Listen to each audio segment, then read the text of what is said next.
So guys, it's time for couple exchange dance.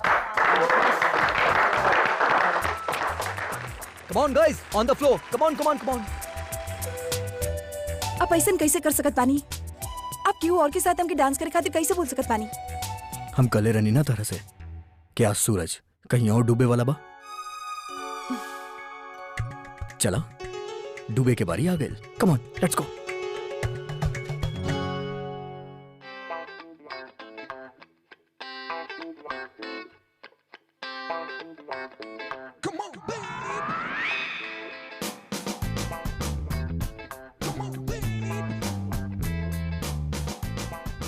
Hello, how are you? Good. जी, आपके एगो autograph मिल सकेला का? Sure.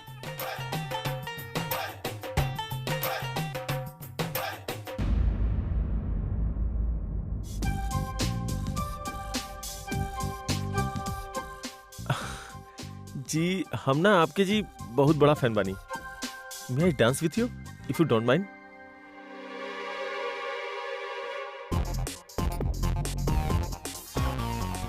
Sure. Come, let's dance. ओके।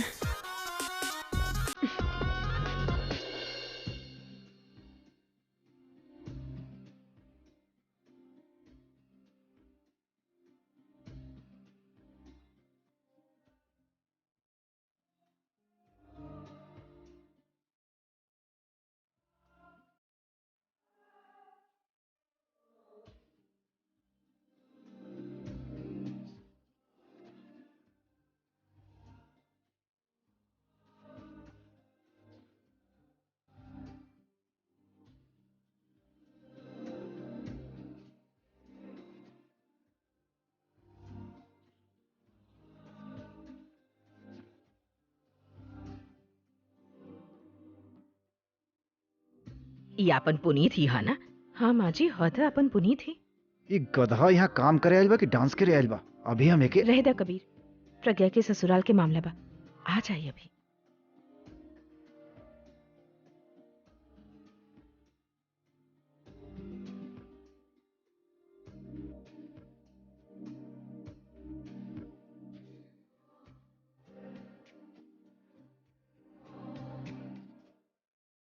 बुलबुल चला ना डांस कर जाओ, हमारा बहुत मन करता। हमने एक दूसरा के पार्टनर बन जाता नहीं जा। हाँ चला ना बुलबुल प्लीज चला।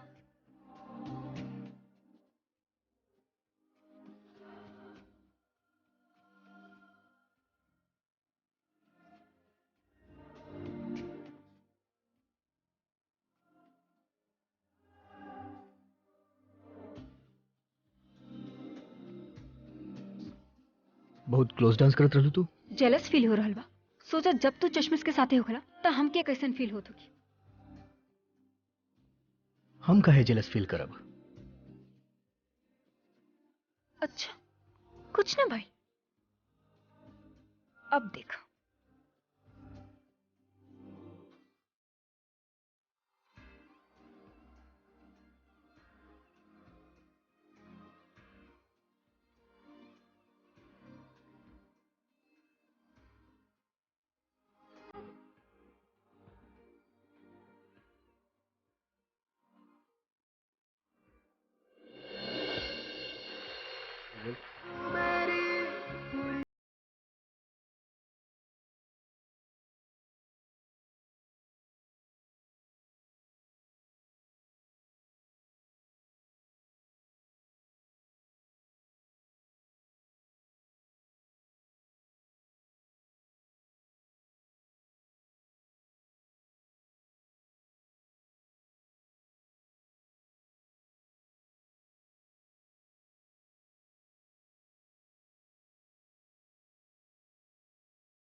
की जरूरत नहीं है। हम आलिया से बात कर लेनी। अब वो तू लोग के साथ ऐसा वैसा कुछ ना करी, हम ओके कर ही ना दे। Just trust me, your family is safe now.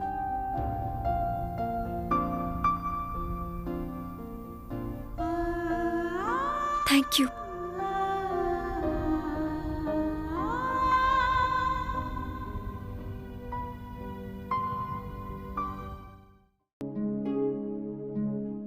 कहाँ जा रहल बड़ा कबीर? तोरे तरीका से जाए से हमनी सबके बुरा लगे वाला बा। बुरा तो हमके लागत बती थी, हमनी की वजह से आपके अपने जवाई के सामने शर्मिंदा होके के पड़ल। सोचले रही प्रज्ञा के ससुराल में जाइब, काम करब, सबकर नाम होखी, बाकी ना, आज हमार बेटा की वजह से हमके शर्मिंदा होके के पड़ल। केहू के नजर नहीं मिला सकत हम, कहा करब रुक के यहाँ हम। अच्छा कैले सभी, जौन काम हम ना कर सकनी ऊ कर देलस। अगर हम एके 2-3 हाथ पहले ही मार देती ना तो आज इतना ना बिगड़त। ना पापा, हमार कोनो गलती नहीं है और ना ही आपके गलती बा। हाँ, हम माना तानी हम गई रहनी ओकर रूम में, बाकी वो खुद हमके बुलौले रहे। और जैसे ही हम रूम के पास पहुंचनी, हम सोचनी कि हम एक बार की होल से देख लेते नहीं वो अंदर बिया की ना। आप सबके यकीन ना होगी, आपके पता बा हम अंदर का देखनी? हम अंदर देखनी कि अंदर अभी जीजू और तनी दोनों साथ साथ खड़ा रहलन। वो दोनों एक दूसरे के तक करीब रहलन कि कहे में भी हमरा शर्म आ रहल बा।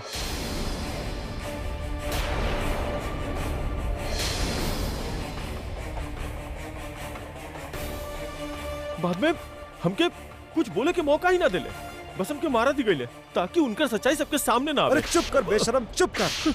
जौन लोग हमनी के इतना इज्जत देहलन, इतना सम्मान देहलन, कैटरिंग के इतना बड़ा काम देहलन, तू उनकर बेटा के बदनाम कर चाहता रहा। अभी तो के मरलस तो तू ए तरह बदनाम करवाओ के हैं? का करतनी कितना मारब? तू केहू के सामने हमार इज्जत ना छोड़ना।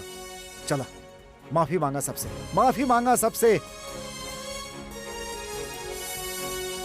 अरे देख कर रहल बड़े गधा, अरे माफी मांग सबसे, माफी मांग।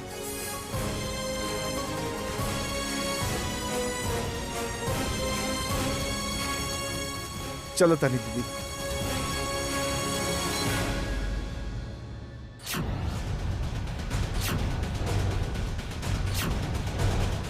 तू जानत भी बड़ी के बा, यू नो शी इज माय। जौन हम सोच रहल बानी वो कहीं सच तो नहीं खे, कहीं साचे के अभी और तनु के बीच कुछ बात है ना? माँ, कहीं आप पुनीत के बात के सच तो नहीं मान रहल? माँ, आप जानत बानी ना क्यों बच्चा बा? माँ, मामा जी ठीक कहत रहे। वो पुनीत ना गुस्सा में होके खुद के बचावे खातिर जीजू पर इल्जाम लगा दिलक। वो बच्चा इतना सारा लोग के सामने बेचारा डर गई।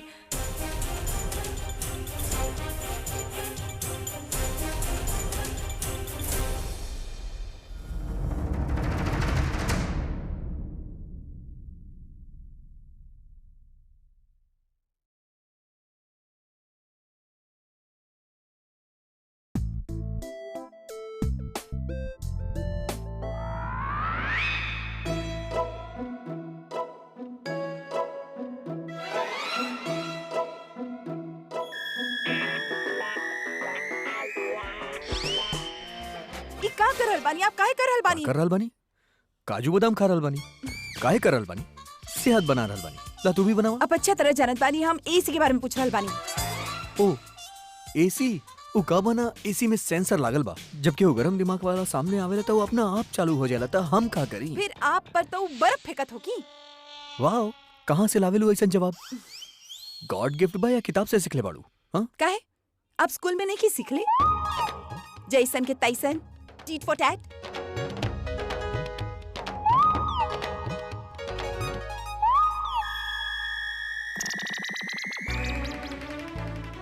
Cockroach! Cockroach! Cockroach!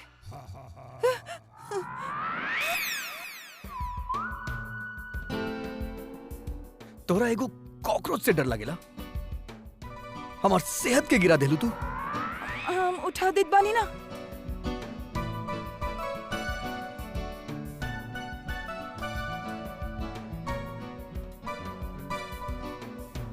Cockroach cockroach cockroach. अरे कॉकरोच ना रहे, हमार हाथ रहे। मालूम बा हमके, हम तो तरह डरावत रहली, डर गेलू ना?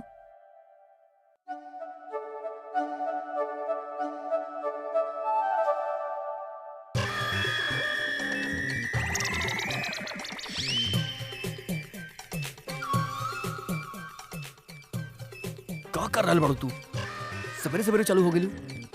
अरे पैंट उतर जाइए ओकरा बाद बोलू कि हम बेशरम हई। छोड़ू।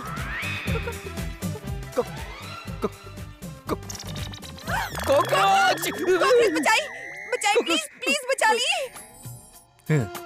लागत बा कॉकरोच डेरा के भाग गई।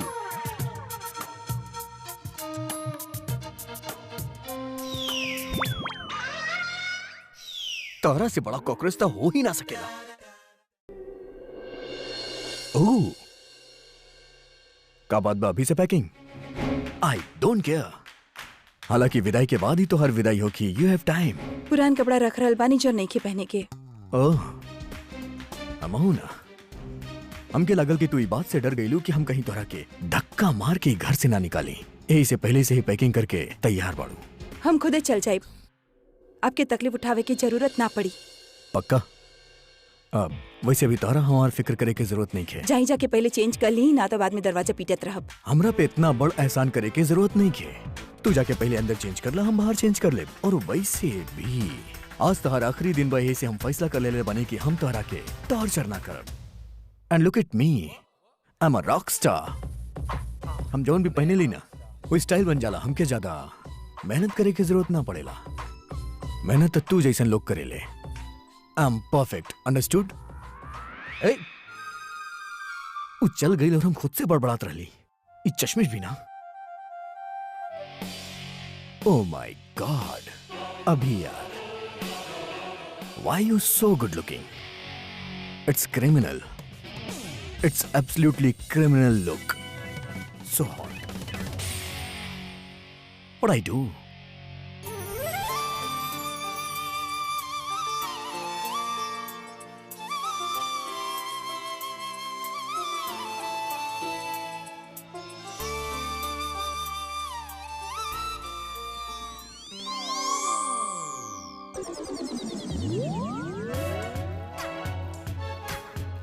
That's a complete man. चश्मिश इतना टाइम काहे लगा हल बिया? ए चश्मिश, तू तैयार होल बाड़ू के खुद की रिपेयर कर रहल बाड़ू? और इतना फेस मत घिसा, ना तो असली चेहरा बाहर आ जाई, समझ लू? अंदर भी चैन नहीं खे। ये खुद के मिरर में देखल बंद करा, ना तो मिरर भी टूट के गिर जाई। रहम खा मिरर पे और जल्दी बाहर आवा तैयार होके।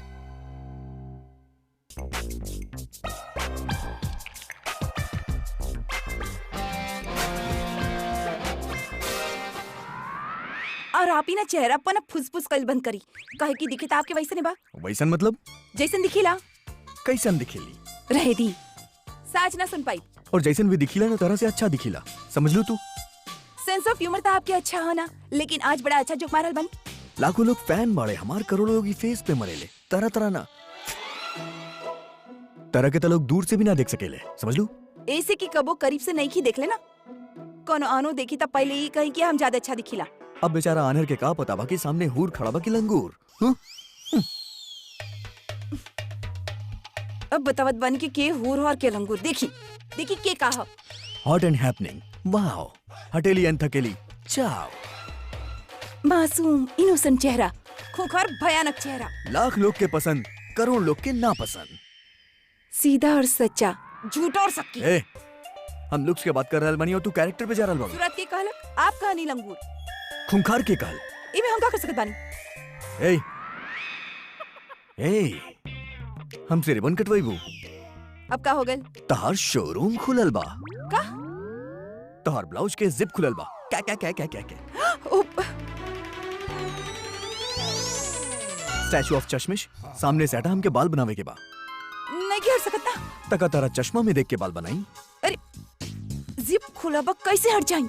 तो फिर बंद कर दो ना। हाथ नहीं की पहुंच रहा। तो फिर केहू से बंद करवावा। यहाँ से नहीं की हट सकत, बाहर कैसे जाई? तुम मुड़ा हम बंद कर देत बानी। ना ना, आप कैसे? अगर हमार है सोल्यूशन से तेरा प्रॉब्लम बा, तो तहार प्रॉब्लम के सोल्यूशन नहीं है हमरा पास। तू जा यहाँ से। ना ना ना ना, ठीक बा, आप बंद कर दी प्लीज। लेकिन ओने देख के। देखे के कोनो शौक नहीं के हमरा के। मुड़ा ओने। ठीक बा? हाँ।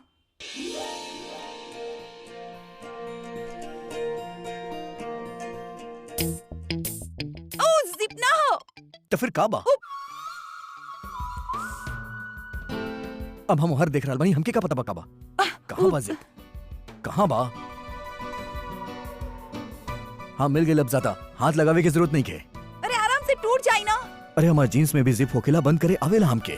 चुप करा तू। इतना टाइट ब्लाउज काहे पहने लो तू?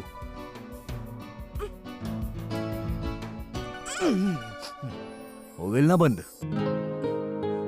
Thank you. इट्स ओके। भारत आ गए, अपन घोसला ठीक कर ली। घोसला? अरे ये जिप कहाँ से आ गई? ये जीन्स तो एकर मतलब वो चश्मिश के जिप। अगर चश्मिश के पता चली कि ओकर जिप हमरा हाथ में बा, तो हमरा से लड़े शुरू कर दी और कही कि हम ओकरा जिप जानबूझ के तोड़नी, तब ओकरा बतावे की भी तो पड़ी। ओकर जिप हमरा हाथ में कैसे आ? ए पूरब यहाँ भी नहीं खे, फिर गइल कहाँ? और कितना टाइम लगी नीता? हो गई कितना हो गया उतना ठीक, बाबा के छोड़ दा। Thank you. Are you feeling fresh now? मजाक करता रू तू? इतना फॉर्मेलिटीज के बाद केहू फ्रेश कैसे महसूस कर सकता? You know how hard this for me. जा तू यहाँ से प्लीज, गो। अच्छा चीज पावे खातिर कीमत तो चुकावे पड़ेला स्वीट हार्ट। अब पूरब के पावे खातिर तू इतना मेहनत कैले बाड़ू, तो एक दिन ई लहंगा नहीं के पहन सकत। And I am telling you, पूरब तरह के देखी ना तो बस देखते रह जाए। वेल आई होप सो, काहे कि हमार दिमाग ना इस समय माइक्रोवेव जैसन गरम हो रहल बा। इतना हेवी लहंगा, इतना heavy makeup, all this jewellery, this is really getting on to me. जाना तो हमार मन करता कि हमरा ना कोर्ट मैरिज कर लेवे के चाहत रहे। एटलीस्ट तामझाम तो ना करे के पड़त रहे ना। अब तक अपन हनीमून पे होती और ऊ बहन जी घर से बाहर। कम ऑन आलिया, तू रॉकस्टार के बहिना। कोर्ट मैरिज करे से तो केहू के पता न चली, और अब तारा शादी पूरा दुनिया देखी। सो जस्ट एंजॉय द मोमेंट। या ओके कम। ये पूरब भी ना ऐसे बिहेव कर रहा बा जैसे खुद लड़की और आलिया लड़का। फोन कर बनी होके।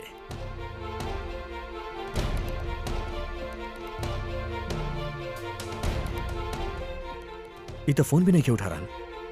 एक का दौरा पड़ेला, जब देखा एन वक्त पे गायब हो जाला। नीचे दिखत बानी।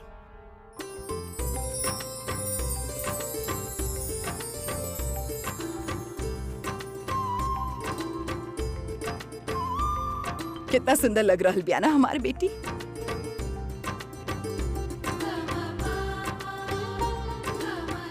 बंटी बबली उठो, बंटी, जल्दी जल्दी उठो बेटा। चलो चलो बैठ जा बेटा। रुके, पहले मंडप में दूल्हा बैठी, फिर दुल्हन। अच्छा आयल ना अभी? दादी पूरब कहाँ बा? अभी गइल बा लावे के, आविते होगी। Don't worry. अभी हाँ एक्सक्यूज मी। पूरब के लेवे गल रहे तू? दादी ओकरा ही लेवे गेल रही। ऊपर ना मिलल तो सोचनी कि नीचे आ गेल होगी। नीचे तो नहीं खे। जा देख, एक बार फिर जा ऊपर। ठीक बा, हम फिर से देख क्या बतानी। जजमान जी तनी जल्दी करी, मुहूर्त बीतल जा रहल बा। पंडित जी मुहूर्त रोक के रखी।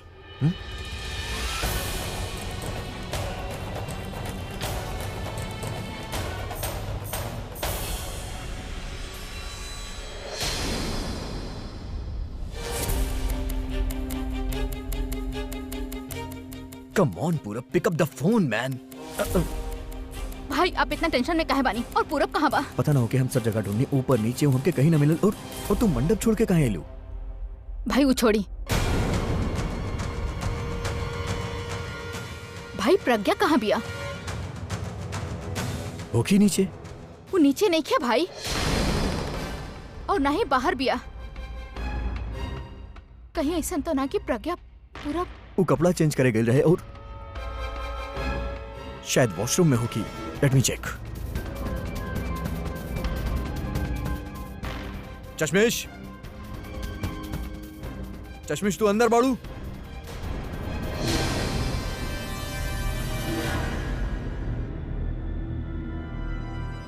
भाई आखिरकार वो अपन बदला ले लेलस ना।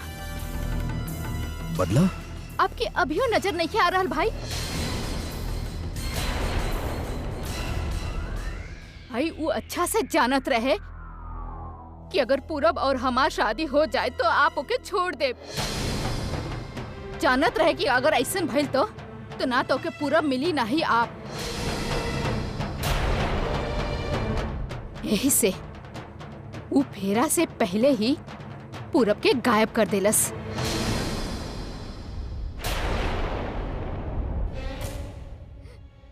सब हमनी के ही गलती बा। हमनी क्योंकि शादी से पहले छूट देवे के ही ना चाहत रहे भाई। इतना चालाक लड़की हिया, हाउ कुड यू नॉट से इट भाई। जनरली तो लड़का लड़की के भगा के ले जाले, यहाँ तो सरेआम हमार मंडप से हमार दूल्हा के, हमार पूरब के भगा के ले गई भाई, भगा के ले गई।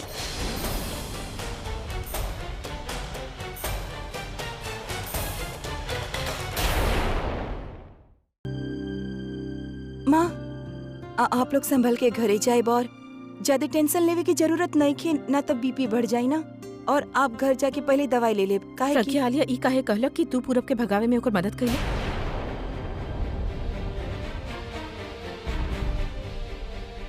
माँ, वो कहले ना आपसे, वो सिचुएशन ही ऐसन रहे। कोनो लड़की के साथ ऐसन होखी तो परेशान तो हो ही जाई ना।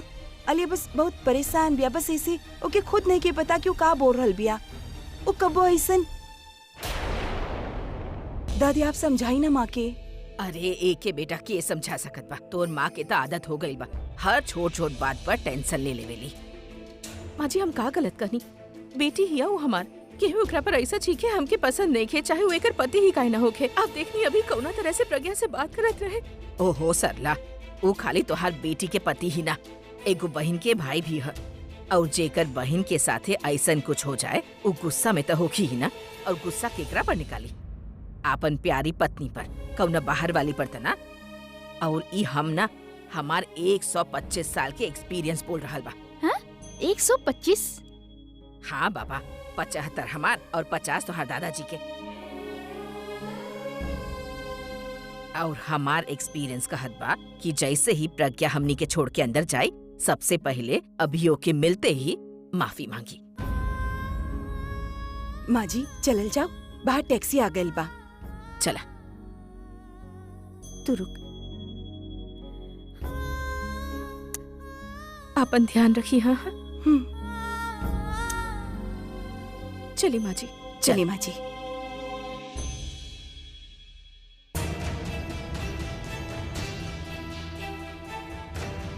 पूरा बैसन काहे कैलक? वो केहू के बारे में ना सोचलक एक बार, ना अभी के बारे में, ना बुलबुल के बारे में, ना माँ के बारे में। अब हम केकरा के का समझावत रहो?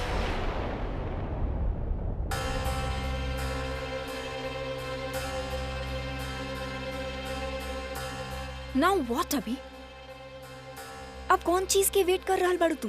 अभी वो पूरब के ब्रेन वॉश करके इस शादी तुड़वा देलक। ओकरा वजह से घर के इंसल्ट भई, दादी के दिल टूटल, दादी के कितना कुछ सही के पड़ल। हमसे तो उनकर हालत भी ना देखल जात रहे, तू पता ना कैसे देखत रहा। कम ऑन अभी, ये टाइम सोचे के ना कुछ करे के बा। तोड़ दो से सब रिश्ता, निकाल दो के घर से, ऐसे पहले कि कोनो और ड्रामा क्रिएट होके ओके निकाल दे घर से। I am telling you. तो तारा का लागत बा हम का करी?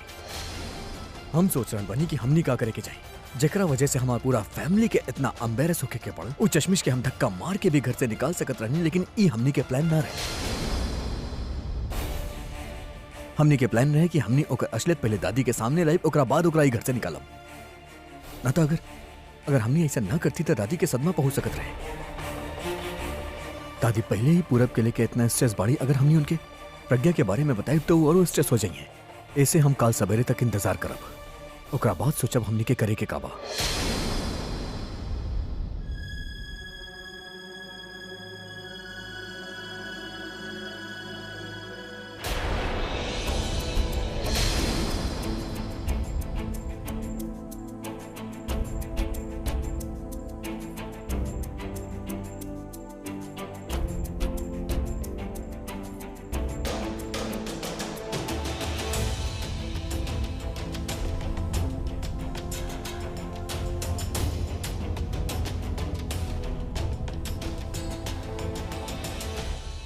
दुख तो हमके ए बात के ही बा कि आलिया प्रज्ञा के ए बात के जिम्मेदार मान रहल बिया।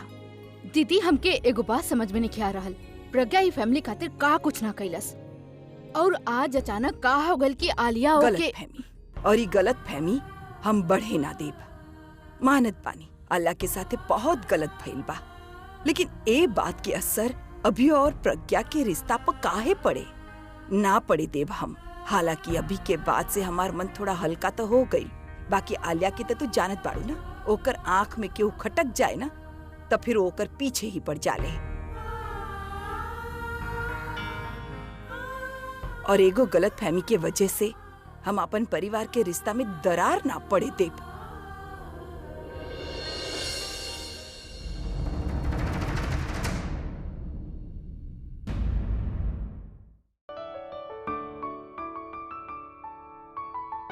लागत बा ओकर नेटवर्क ही नहीं है। पूर्वी, पूर्वी। हाँ जी बड़ी माँ। तो बात भइल का बुलबुल से? वो बताइला कि वो कब आवे वाली बिया घरे? ना बड़ी माँ, हम खुद ओके कब से फोन ट्राई करता नहीं, पता ना ओकर नंबरे नहीं के मिल रहा। कितना गैर जिम्मेदार हो गई बिया। ओके कानो फिक्रे नहीं खे कि सवेरे आवे के बोल के गई रहे और अभी तक ना आइल। हम ना ओकर बाहर गई ही बंद कर दे और माँ जी मेरा बीच में मत बोलब। हाँ समझ में नहीं खियावत, एगो फोन भी नहीं की कैले।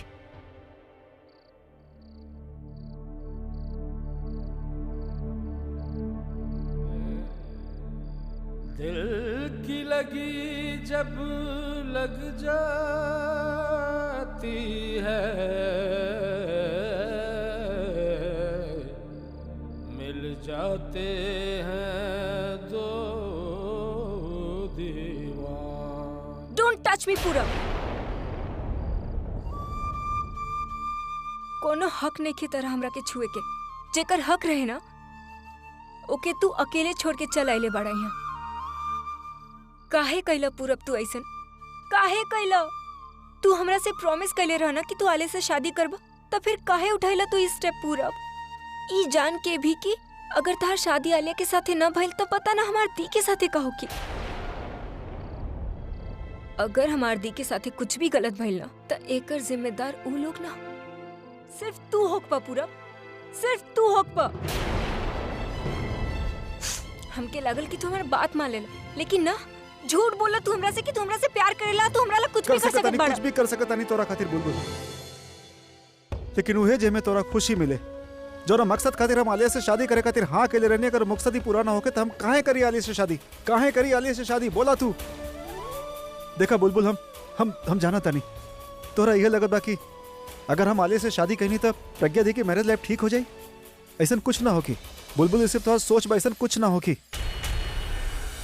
कहे कि सच तो ये बा कि आलिया और तनु शादी के बाद ही प्रज्ञा दी के घर से बाहर निकाल दी हन।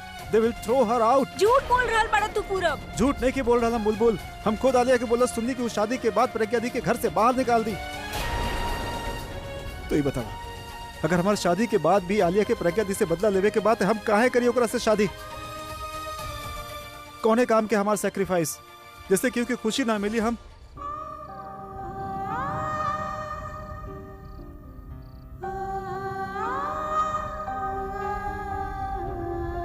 तो बिल्कुल मत घबरा, हम कोनो गलत डिसीजन नहीं ले ले।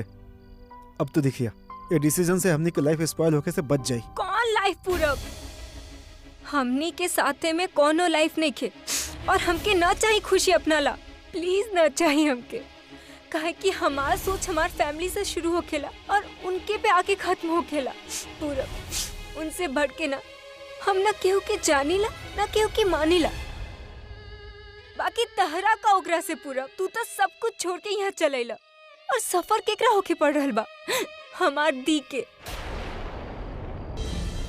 अगर तू आले से शादी कर लेता ना तो उनका गुस्सा कम हो जाए, लेकिन तहरा यहाँ इस तरह से आवे से ना उनका गुस्सा और भी बढ़ गई लोगी। और पता ना हमार दी के साथे का, अगर हमार दी के साथे कुछ गलत भइल ना पूरा, and you know what I hate you पूरब, I just hate you। अगर शादी के बाद भी प्रज्ञा दी के घर से निकाल देलन तब फिर तू क्या कर तू? बोला कहा कर तू? अपन ये फैसला पर रो तू बुलबुल, तब तोरा के रियलाइज होकत कि तुम्हारी फैसला 3 जिंदगी बर्बाद कर देलस, तोहार, हमार और दी के। बट यू नो व्हाट, हमारा फैसला से 2 लोग का लाइफ बन जात। हाँ, हमार फैसला थोड़ा सेल्फिश बा, बाकी एकरा अलावा कोनो चारा नहीं है हमरा पास। We don't have any option. Bulbul, अब जे होके के रहू हो गई, अब हमने उहे करब जो हमनी चाहता नहीं। अगर हमनी एक हो गई नहीं ना, तो हमनी प्रज्ञा दी की भी मदद कर सकता नहीं। बुलबुल, हमनी दोनों के शादी कर लेवे के चाहिए।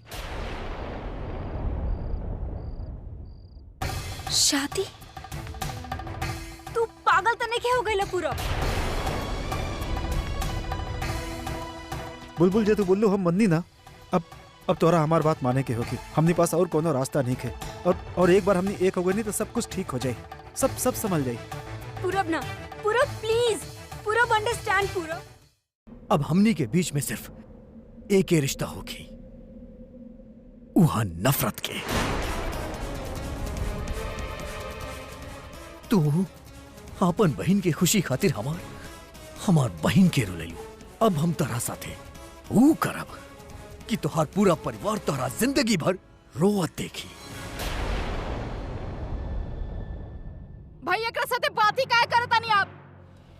हम तो बोले तनी का चैप्टर परमानेंटली खत्म कर दी भाई। का भरोसा एकरा जैसे लड़के के यहाँ से बाहर गईला के बाद अपन चश्मा वाला दोस्त के साथे मिलके हमनी से पैसा मांगे, हमनी पे केस कर दे भाई। फिनिश हर चैप्टर भाई। She is right. हमनी के कुछ ऐसा करे के चाहिए जिससे कोनो प्रॉब्लम में फेस कर ले बिना हमनी के परमानेंटली अपन लाइफ से आउट कर दी।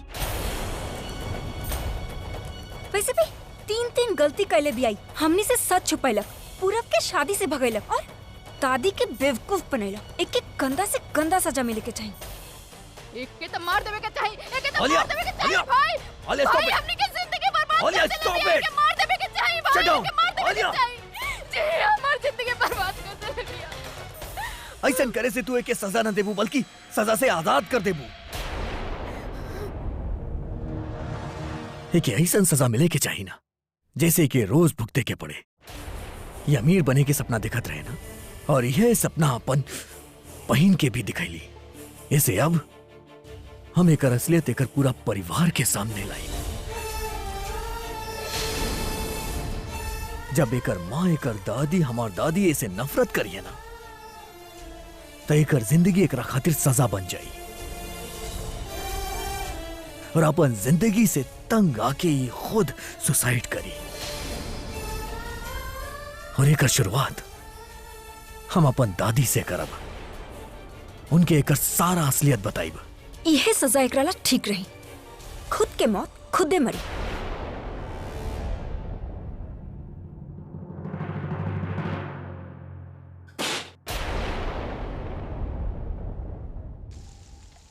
बुलबुल, तू काहे नहीं कुछ समझत कि इस समय हमनी के वहाँ जाए ठीक नहीं खे? कुछ नहीं के सुने के और कुछ समझे के नहीं के पूरा। तू अभी अपन दोस्त के फोन कर, हमके जाने के बाद हमारी दी ठीक भी है ना, वहाँ कोनो प्रॉब्लम तो नहीं के। और अभी अगर ओकरा पर गुस्सा कर रहा होखी ना, तो तू प्लीज ओके समझाइए कि हमारी दी कुछ नहीं के कहले, हमारी दी तरह के कुछ नहीं के कहले, वो सब तू अपन मर्जी से कर रहा बड़ा। बुलबुल, हमके अभी के फोन करे में कोनो प्रॉब्लम नहीं खे। बाकी अभी ये समय इतना गुस्सा में होगी कि हमार कोनो बात ना सुनी। तो देख लो ना वो हमारे साथ कैसन बिहेव करत रहे। पूरा हम कुछ नहीं के जानत, हमके कुछ नहीं के सुने के। तू प्लीज अभी के फोन करा, अभी सोचा मत, प्लीज फोन लगावा।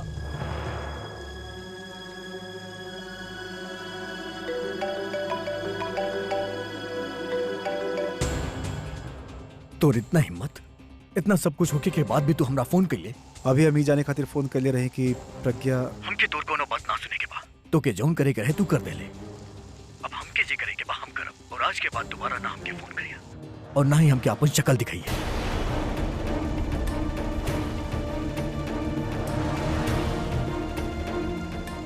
कदे रही ना वो हमार कोनो बात ना सुनी। इंसान के कोनो ऐसा काम करे के ना चाहे जैसे वो दूसरे से नजर ना मिला पावे।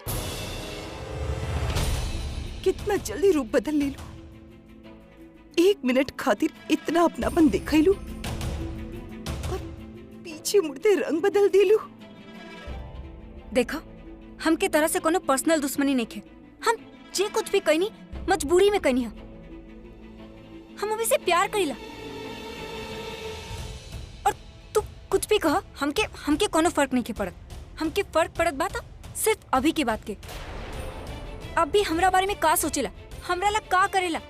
अगर हम सभी के सच बता देती तो अभी और आलिया के नफरत तहरा ला हम दर्दी में बदल जाई।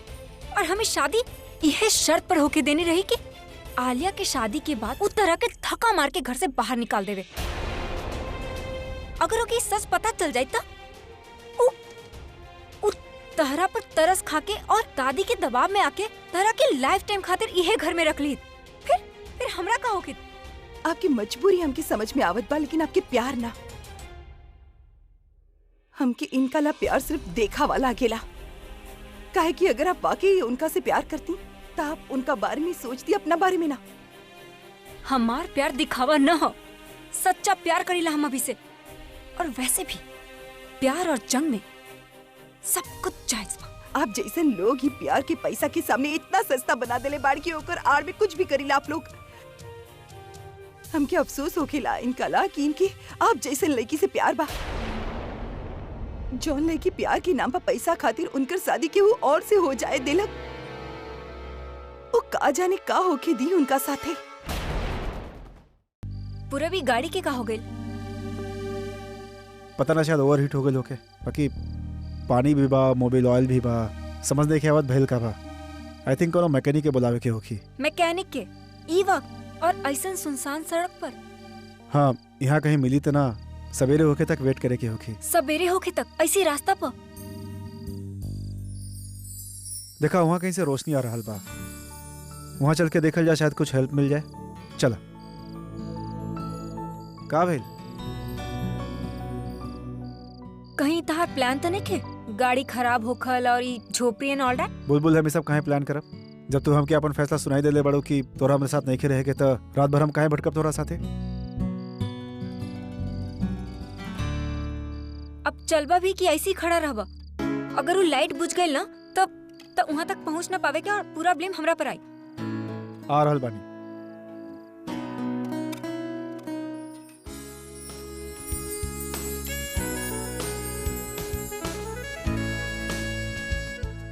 वाह, व्हाट अ प्लेस ना। ऐसा लगा था जैसे क्योंकि पता रहे कि हमने आए वाला बानी और वो लाइट जला देलस। कितना शांति बा यहाँ। क्यों बा का अंदर?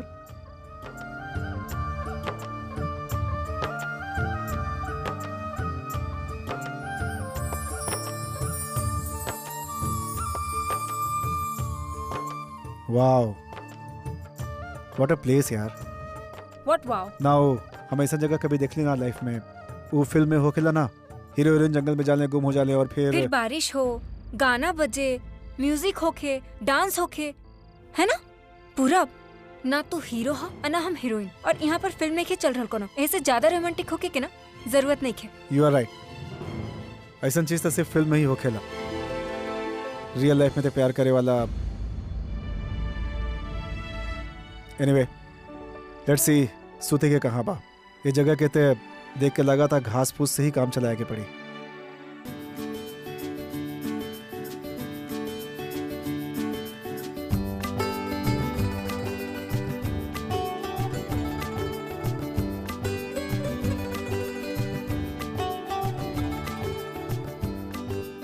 ई तोहर बिस्तर और ई तोहर तकिया।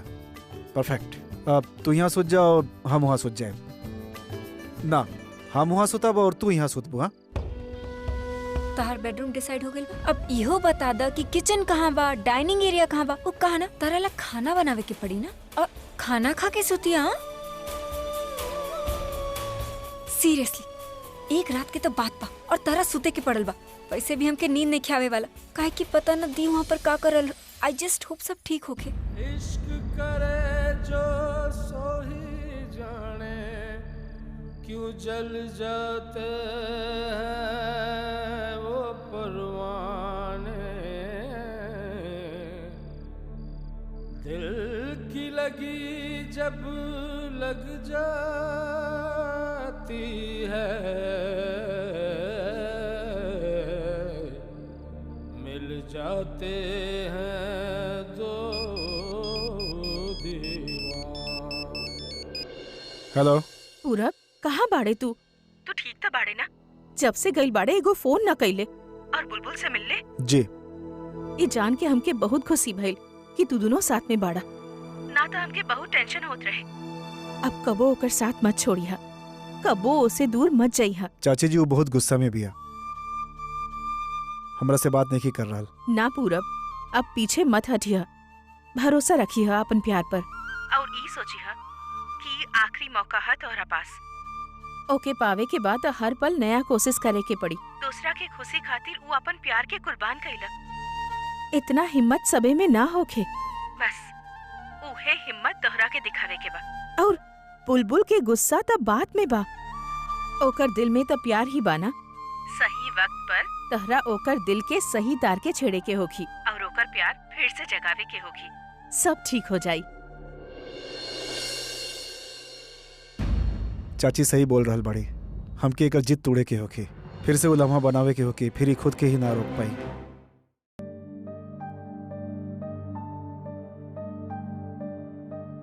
दादी कुछ बोलत नहीं की, मतलब कहीं ना कहीं उनके हमार बात पे यकीन हो गइल बा। न तो चश्मिश इतना बुरा कैले, वो कुछ तो बोलती। इट मीन्स हमके वो चश्मिश के यहीं तक झेले के रहे। यहां से वो अपना रास्ता, हम अपना रास्ता।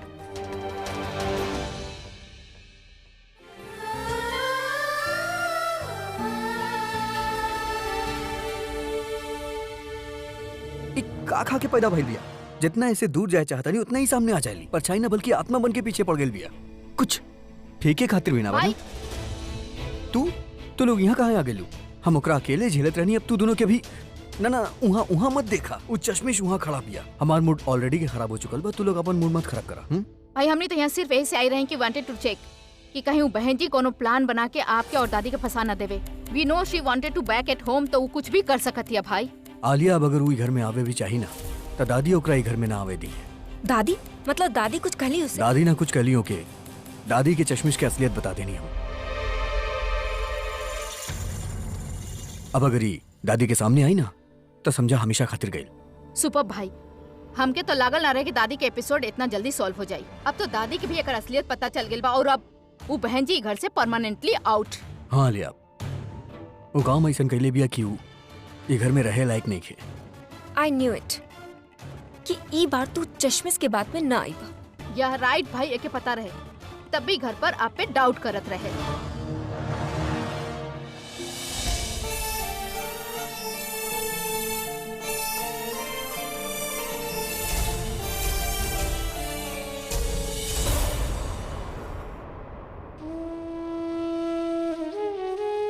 ऑपरेशन तो शुरू हो गई बा। डॉक्टर कहले रहन कि टाइम काफी लगी। टाइम तो लागी ही जी, आखिर दिल के मामला बा। अच्छा बा डॉक्टर जितना ध्यान से ऑपरेशन करी है उतना ही अच्छा बा। और फिर जौन तरह अभी सब स्टाफ के क्लास ले ले बा ना, सारा स्टाफ अब हरकत में आ गइल बा। दादी आप प्रज्ञा दी के कहीं देखनी है? आप ही उनकर फोन दे देब का? हाँ हाँ थैंक यू। अब दादी हम मंदिर होके आवतानी, बड़ी माँ के सेहत खातिर प्रार्थना करे के बना, यही से। अरे पूर्वी रुक, हमहू तोरा साथे चलत बानी। बहन जी हमहू जरा माथा टेक के आवत बानी। ठीक बा, चल। बुलबुल हमने कैसे जा सके नहीं, सवेरे तक यही रहे क्योंकि गाड़ी खराब हो चुकल बा। तू कुछ नहीं के कर सकत ना, हम तो कर सकत बानी ना। फोन दा हमरा के, सोचा मत पूरा फोन दा हमके। केकरा के फोन मिला उतारू? प्रज्ञा दी के, ताकि हम प्रज्ञा दी के बता सकी कि हम कहाँ बानी और हमके लेवे आ सके। हमके अपन माँ से मिले के बाद पता ना कौन हालत में होखी।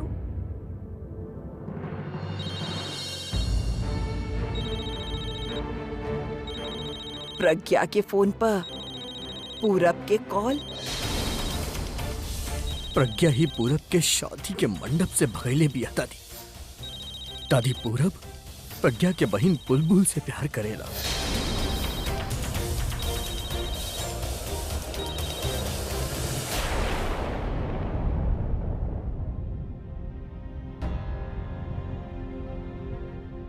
माँ के होसाई तो का कहब। ई जे यहाँ हमार मदद कइले बाड़े, ओकरा बता हम इहो नहीं कि कह सकत कि हमनी के आपस में बन नहीं के रहल। माँ के देखभाल खातिर कुछ दिन उनका साथे रहता लेकिन ओकरा बाद तो पूरा सच बतावे के होखी कि हम वापस ससुराल काहे नहीं की जा रहल। समझ में नहीं आ रहल का करी।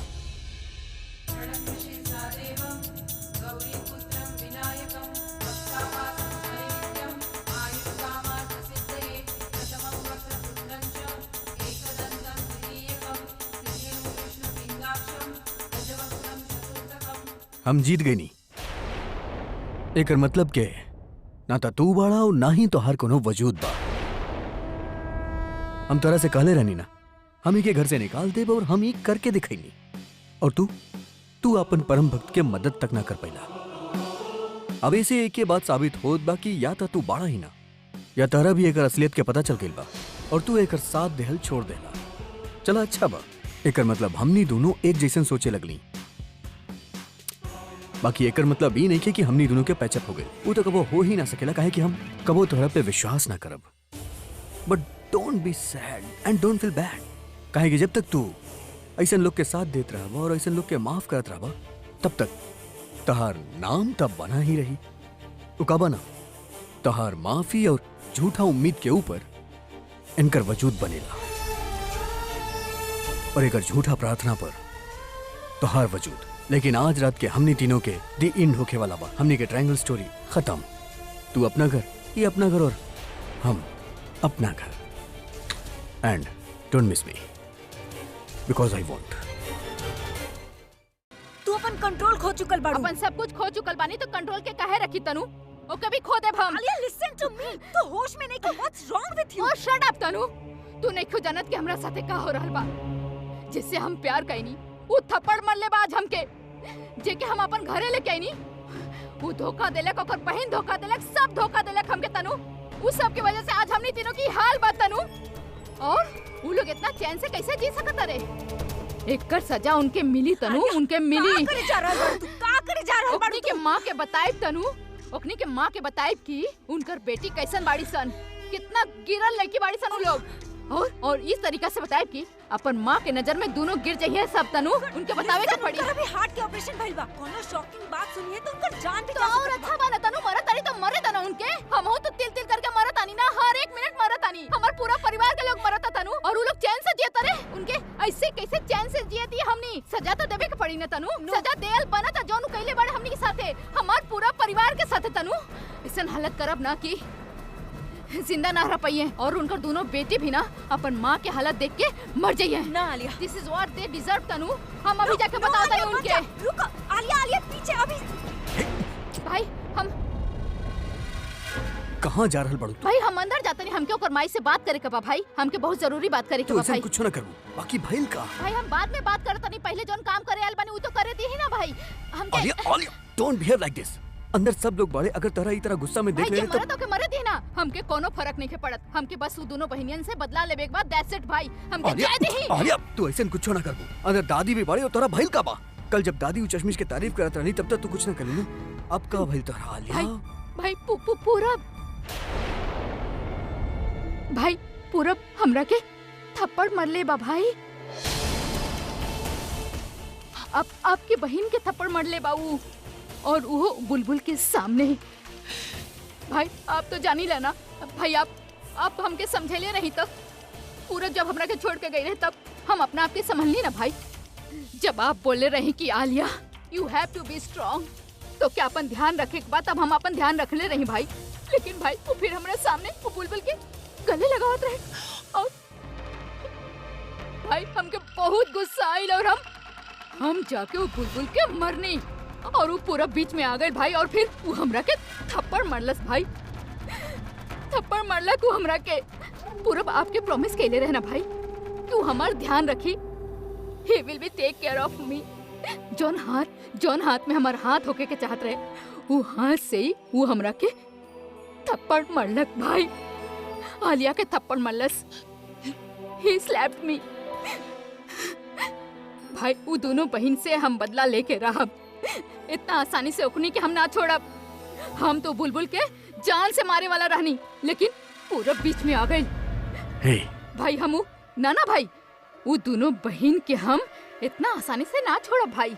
ओकनी के माँ के सब कुछ बता दे भाई। और फिर जब ओकनी के माँ के आलिया, पता चल जाई ना भाई आलिया। कि कितना गंदी लड़की बाड़ी वो दोनों, आलिया। का कुछ ना कैली भाई वो हमनी साथे। आप ओके समझाई ना भाई, समझाई ना पूरब के भाई, प्लीज समझाई ना। ओके बोली ऐसा ना करे भाई।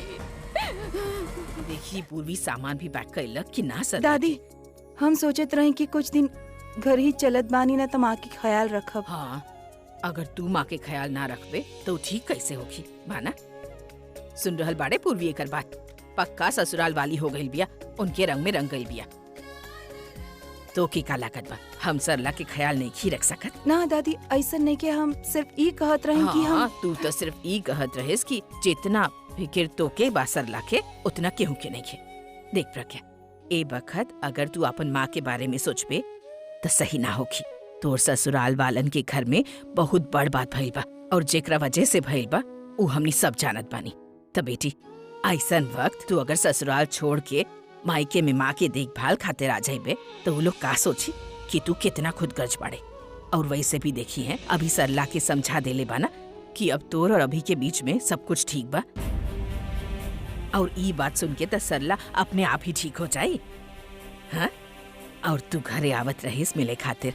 वैसे भी हमनी कवन लंदन रहीला और तू पेरिस। लेकिन दादी दूर देख, अब ना हम केहू के सुनब ना केहू के मानब। जौन हमरा के कहे के रहे हम कहते नहीं। सरला आपन ससुराल चाहिए और तू आपन, समझी? और तू खड़ा खड़ा हमार मुंह का देख रहल बाड़े। जल्दी जो सामान पैक कर और हम जात बानी डॉक्टर से डिस्चार्ज स्लिप लेके आवत बानी।